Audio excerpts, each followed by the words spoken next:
कभी सोचा है कि कुछ लोग ऐसे होते हैं जो एक बार मिलते हैं और बस दिमाग में रह जाते हैं। ये कोई इत्तेफाक नहीं है, पता है, इसके पीछे ना एक बड़ी फैसिनेटिंग साइकोलॉजी काम करती है। तो चलिए इस साइंस को थोड़ा आसान भाषा में समझते हैं। ये एक्सपीरियंस तो सभी का होता है ना? रोज कितने ही लोगों से मिलते हैं, पर उनमें से बस कुछ ही चेहरे होते हैं जो आगे भी याद रह जाते हैं। उनकी कोई बात, उनका अंदाज एक छाप सी छोड़ जाता है। आखिर ऐसा होता क्यों है? देखिए, ये कोई किस्मत या जादू टोना नहीं है। इसके पीछे सिंपल ह्यूमन साइकोलॉजी के प्रिंसिपल्स हैं। एक ऐसी साइंस जिसे अगर ठीक से समझ लिया जाए तो कोई भी एक लास्टिंग इम्प्रेशन छोड़ सकता है।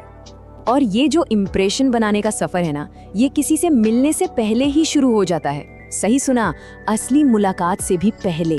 पहला कॉन्सेप्ट है मियर एक्सपोजर इफेक्ट। इसको ऐसे समझो, जब रेडियो पर कोई नया गाना आता है, पहली बार में ठीक ठाक सा लगता है, पर वही गाना जब बार बार सुनते हैं तो अच्छा लगने लगता है ना?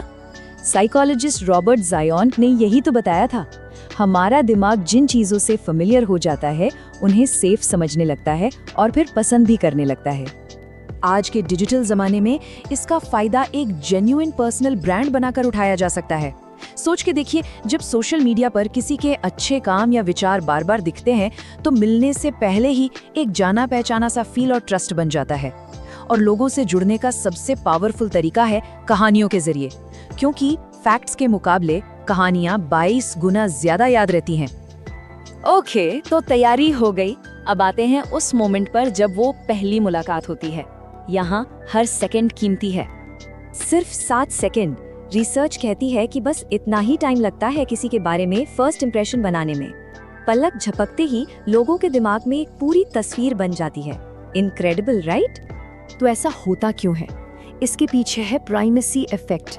बेसिकली हमारा दिमाग शुरुआत में जो भी इंफॉर्मेशन रिसीव करता है उसे एक एंकर यानी एक लंगर की तरह सेट कर देता है। फिर आगे की सारी बातें इसी एंकर के हिसाब से प्रोसेस होती हैं और ये पहला इंप्रेशन सीधा लॉन्ग टर्म मेमोरी में जाकर सेव हो जाता है। तो इस तरह से 2 चीजें काम करती हैं। प्राइमेसी इफेक्ट से शुरुआत दिमाग में बस जाती है और रिसेंसी इफेक्ट से जो आखिरी अनुभव होता है वो एक ताज़ा एहसास छोड़ जाता है। यानी एक मजबूत इंप्रेशन के लिए शुरुआत भी तगड़ी होनी चाहिए और एंड भी। चलो, फर्स्ट इंप्रेशन तो बन गया। अब उस कनेक्शन को और गहरा कैसे बनाएं? वेल, ये सब बातों से होता है, एक असली जेन्युइन कनेक्शन बनाने से। इसे कहते हैं एक्टिव लिसनिंग। ये सिर्फ कान से सुनना नहीं है, ये सामने वाले को ये महसूस कराना है कि उनकी बात सच में सुनी जा रही है, समझी जा रही है। आज की इस भीड़-भाड़ वाली दुनिया में किसी को अपनी पूरी अटेंशन देना एक अनमोल तोहफे जैसा है और ये एहसास लोग कभी नहीं भूलते। और यहाँ पर काम आता है ज़ेगार्निक इफेक्ट। बड़ी कमाल की चीज़ है।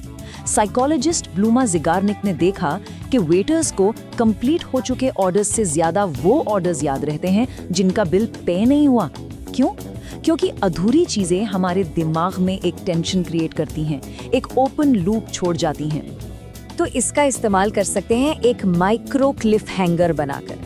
जैसे कोई बहुत दिलचस्प कहानी सुनाते सुनाते उसे एक अहम मोड़ पर रोक कर कहना, पता है इसका सबसे इंटरेस्टिंग पार्ट क्या है, वो अगली बार मिलने पर बताऊंगा। बस ये अधूरापन उनके दिमाग में घूमता रहेगा। तो थोड़ा सा स्ट्रेटेजिक मिस्ट्री जरूरी है। इसका मतलब दूरी बनाना बिल्कुल नहीं है। इसका मतलब है इमोशनल पेसिंग। अपने बारे में हर चीज एक ही बार में मत बताइए, थोड़ा स्पेस छोड़िए ताकि सामने वाले की इमेजिनेशन को भी काम करने का मौका मिले। हमने शुरुआत की बात कर ली, बीच के हिस्से की भी। अब आते हैं अंत पर, यानी अलविदा कहने की कला पर, और ये शायद सबसे जरूरी हिस्सा है। ये है नोबेल प्राइज विनर डैनियल काहनेमैन का पीक एंड रूल। ये रूल कहता है कि हम किसी भी एक्सपीरियंस को उसकी एवरेज पर जज नहीं करते, हम उसे जज करते हैं उसके सबसे इंटेंस मोमेंट यानी पीक और उसके एंड पर। पूरी मुलाकात कितनी लंबी चली ये उतना मैटर ही नहीं करता। इसका मतलब यादगार बनने के लिए उस मुलाकात में एक पीक मोमेंट क्रिएट करना जरूरी है।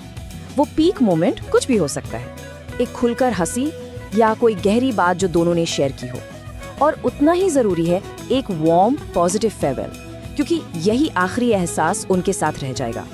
लेकिन यहाँ एक बहुत ही इम्पोर्टेंट लाइन है जिसे समझना जरूरी है। इन सारी टेक्निक्स का इस्तेमाल इन्फ्लुएंस के लिए होना चाहिए, मैनिपुलेशन के लिए बिल्कुल नहीं।